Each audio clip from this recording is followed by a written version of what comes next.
নমস্কার বন্ধু। আগামীকাল গুরু পূর্ণিমা, বছরের অন্যতম পবিত্র দিন। আপনি কি জানেন গুরু পূর্ণিমার পেছনে লুকিয়ে আছে এক গভীর আধ্যাত্মিক তাৎপর্য? চলুন জেনে নিই গুরু পূর্ণিমা কী এবং কেন আমরা একে এত শ্রদ্ধার সাথে পালন করি। তার আগে জানাই, চ্যানেলে নতুন বন্ধু হলে চ্যানেলটি সাবস্ক্রাইব করে পাশের বেল আইকনের অল অপশনটি সিলেক্ট করে নিন, যাতে এমনই সকল ভিডিওর নোটিফিকেশান খুব সহজেই আপনার কাছে পৌঁছে যায়। তাহলে চলুন আজকের আলোচনা শুরু করি।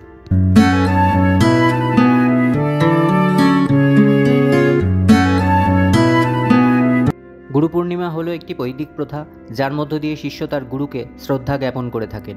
আষাঢ় মাসের পূর্ণিমা তিথিতে পালিত হয় গুরু পূর্ণিমা।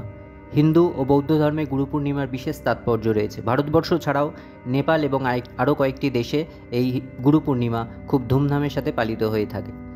হিন্দু ধর্মাবলম্বীদের বিশ্বাস, এই তিথিতেই মুনি পরাশর ও সত্যবতীর ঘরে মহাভারতের রচয়িতা মহর্ষি বেদব্যাস জন্মগ্রহণ করেছিলেন। তাই এই দিনে মহর্ষি বেদব্যাসের জন্মজয়ন্তীও পালন করা হয়। হিন্দু ধর্ম অনুযায়ী তিনিই 4টি বেদের আখ্যা করেছেন। বেদ বিভাজনের কৃতিত্ব তাকেই দেওয়া হয়েছে, তাই তার নাম বেদব্যাস। 18টি পুরাণ ছাড়াও তিনি রচনা করেন মহাভারত ও শ্রীমদ্ভগবদ্ গীতা। এই কারণে গুরু পূর্ণিমাকে ব্যাস পূর্ণিমাও বলা হয়। বৌদ্ধ ধর্মমতে বোধিজ্ঞান লাভের পরে আষাঢ় মাসের পূর্ণিমায় সারনাথে প্রথম শিষ্যদের উপদেশ দেন গৌতম বুদ্ধ। হিন্দু পুরাণ মতে ভগবান শিব বা মহাদেব হলেন আদিগুরু। সপ্তর্ষি 7 জন ঋষি হলেন তার প্রথম শিষ্য: অত্রি, বশিষ্ঠ, পুলহ, অঙ্গিরা, পুলস্ত, মরীচি এবং কেতু। শিব এই তিথিতে আদিগুরুতে রূপান্তরিত হন এবং এই 7 জন ঋষিকে মহাজ্ঞান প্রদান করেন। তাই এই তিথিকে গুরু পূর্ণিমা আখ্যা দেওয়া হয়। গুরু শব্দটি গু এবং রু এ দুটি সংস্কৃত শব্দ দ্বারা গঠিত। গু শব্দের অর্থ অন্ধকার বা অজ্ঞতা এবং রু শব্দের অর্থ অন্ধকার দূরীভূত করা।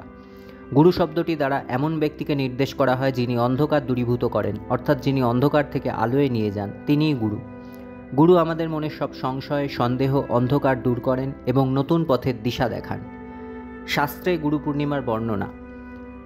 হিন্দু পুরাণ অনুযায়ী এই দিনটি মহর্ষি বেদব্যাসের জন্মদিন। তিনিই প্রথম বেদকে সংকলন ও শ্রেণীবদ্ধ করেন, তাই একে ব্যাস পূর্ণিমাও বলা হয়।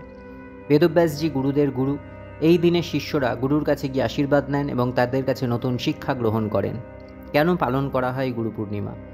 গুরু আমাদের জীবনকে আলোকিত করেন জ্ঞানের আলোয়, আমাদের অজ্ঞতা দূর করে সঠিক পথ দেখান। তাই এই দিনে শিষ্যরা গুরুর প্রতি কৃতজ্ঞতা প্রকাশ করে। গুরু পূর্ণিমার পিছনের কাহিনী কি? বেদব্যাসের কাহিনী। বেদব্যাসজির জন্ম হয়েছিল এই পূর্ণিমার দিনে। তিনি ছিলেন মহর্ষি পরাশর এবং সত্যবতীর পুত্র। তিনি বেদকে ভাগ করে ঋক, সাম, যজুর এবং অথর্ব বেদ আকারে সংকলন করেন। সেই কারণে তাকে বেদব্যাস আখ্যা দেওয়া হয়। বুদ্ধদেবের সঙ্গে সম্পর্ক। এই দিনটি বৌদ্ধ সম্প্রদায়ের কাছেও গুরুত্বপূর্ণ। তারা মনে করেন বুদ্ধদেব বোধিলাভের পর প্রথম এই দিনে তার শিষ্যদের ধর্মের শিক্ষা দেন। তাই বৌদ্ধরা এই দিনটি ধর্মচক্র প্রবর্তন দিবস হিসেবেও পালন করে থাকে। কিভাবে পালন করা হয়?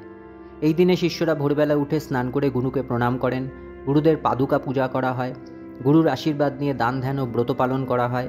অনেকে আশ্রমে গিয়ে গুরু দর্শনও করেন। আধ্যাত্মিক দৃষ্টিতে গুরু পূর্ণিমা।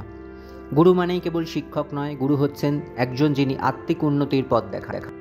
এই দিনে শিষ্যরা প্রতিজ্ঞা নেন যে তারা গুরুর দেখানো পথে চলবেন। আপনার জীবনে যদি একজন সত্যিকারের গুরু থেকে থাকেন, তাহলে তিনি আপনার জীবনে সবচেয়ে বড় আশীর্বাদ।